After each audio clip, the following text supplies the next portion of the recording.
or YouTube. Just have 5 minutes of the time just to do a little touch up on the engine bay.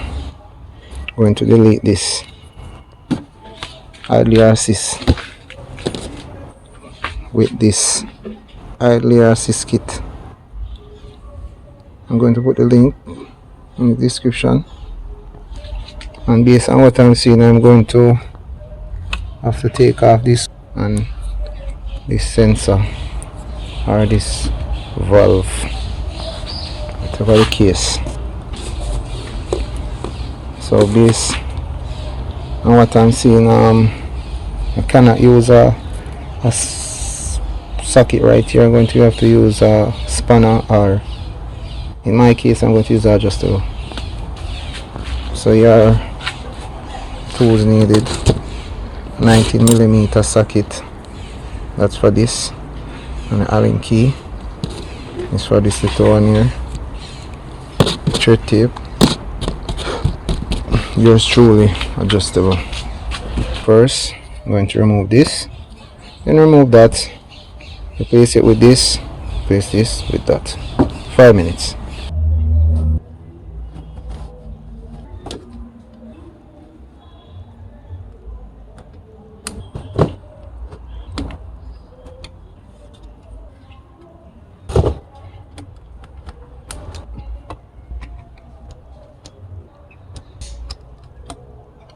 This is what's going to replace that part.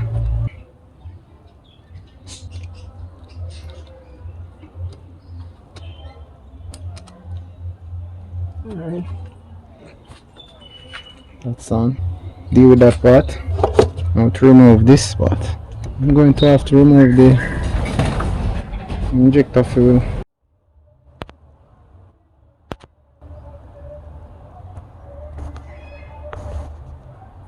So it turns out that I still have to remove my fuel rail with the injectors to have the space to get to this.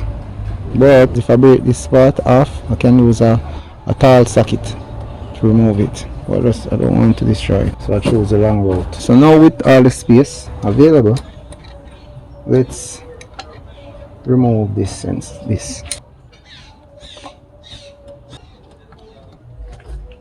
For all those who are watching, if you're going to remove this, if you don't want to go through this long process that I just did, just break this part and get a long socket and just remove this, and that's it. Simple. Okay.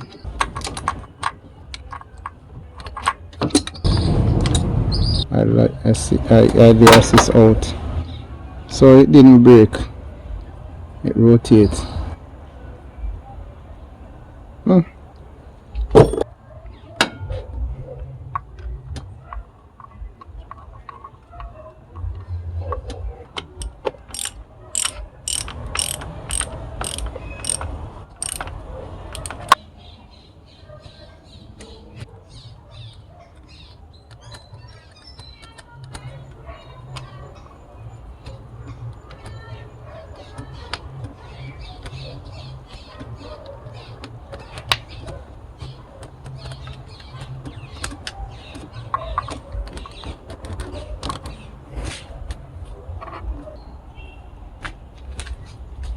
Right, so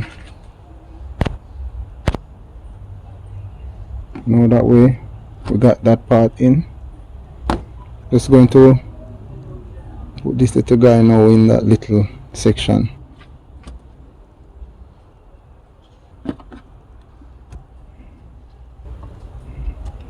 So you have this, just plug this area and this, so I get rid of this. So now I'm just going to install back my injector with the rail. Alright, so everything is connected back again. Full rail install. The rest is really kit install. Here it is. Install, block off. Okay, so that's it. Just a short video, as I said, showing you how I install that little thing and show you the big difference it make when you don't have that little hose running across the valve cover. So see you again.